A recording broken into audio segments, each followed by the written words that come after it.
Hello అండి.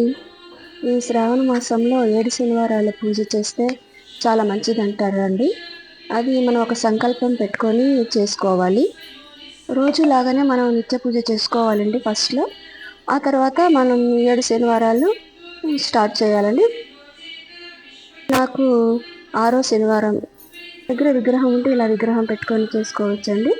లేకపోతే పటాలకు కూడా చేసుకోవచ్చండి. నాకు విగ్రహం ఉంది. అందుకని విగ్రహం చేసి పెట్టుకుంటున్నాను. ఫస్ట్ సంకల్పంతో మనం స్టార్ట్ చేసుకోవాలండి. అవంతా నేను చూపించలేదు. ఎందుకంటే అందరికీ తెలిసిందే కదండీ.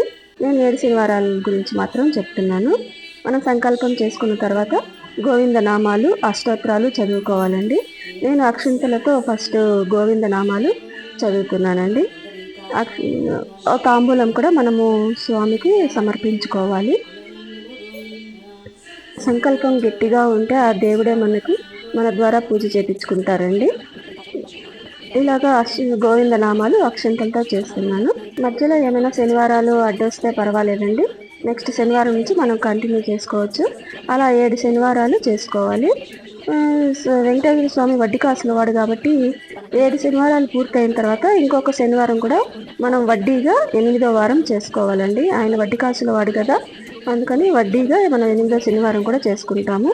నేనైతే ఒక దీపారాధన మాత్రమే, ఒక పిండి దీపారాధన ఒకటే పెడతాను. దాంట్లో 2 ప్రమిదలు వేస్తానండి. కుండ ఒత్తులు అంటాం కదా, ఆ కుండ ఒత్తులు చేస్తాము. ఇప్పుడు పుష్పాలతో నేను వెంకటేశ్వర స్వామి అష్టోత్తరం చదువుతున్నానండి. ఫస్ట్ అక్షింతలతో చేశాను. ఇప్పుడు మళ్ళీ పూలతో చేస్తున్నానండి. ఇది అష్టోత్తరం చేస్తున్నాను పూలతో. ఈ పూలన్నీ మా గార్డెన్లో వచ్చిన పూలే అండి. నిత్యమల్లి అనేసి చిన్న చిన్న పూలుగా వస్తాయి. ఆ పూలు మన దేవుడికి సమర్పించినామంటే గోల్డ్ ఫ్లవర్తో చేసినంత పుణ్యం వస్తుంది అంటారండి. సంవత్సరం అంతా అవి మనకు పూస్తూ ఉంటుంది. ఒక చెట్టు ఉంటే చాలండి, అష్టోత్తరాలకి మనకి బాగా యూజ్ అవుతుంది. మీకు ఇక్కడ లైవ్ వీడియోలో దీపాలు అవి కనిపించలేదండి, కానీ నేను ప్రమిద పెట్టినాను, పిండి దీపం పెట్టినాను. అది కెమెరా అడ్జస్ట్మెంట్లో నేను దేవుడి మీద కాన్సన్ట్రేట్ చేసినాను. కింద ప్లేస్ గమనించుకోలేదండి.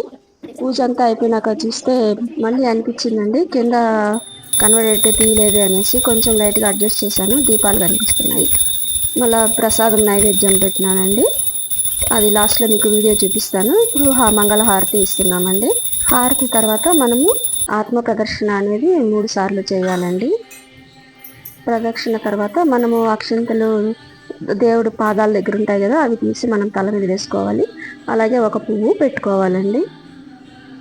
ఇప్పుడు మీకు వీడియో మొత్తం చూపిస్తున్నాను చూడండి. వడపప్పు, పానకము, పంచామృతం పెట్టినాను. ఓకే అండి, ఈ వీడియో చూసి లైక్ చేయండి, మీ ఫ్రెండ్స్కి కూడా షేర్ చేయండి. విషయం చెప్పాలండి, ఇక్కడ దేవుడి కింద మనం ఎల్లోదే పెట్టాలండి, జాకెట్ పీసు.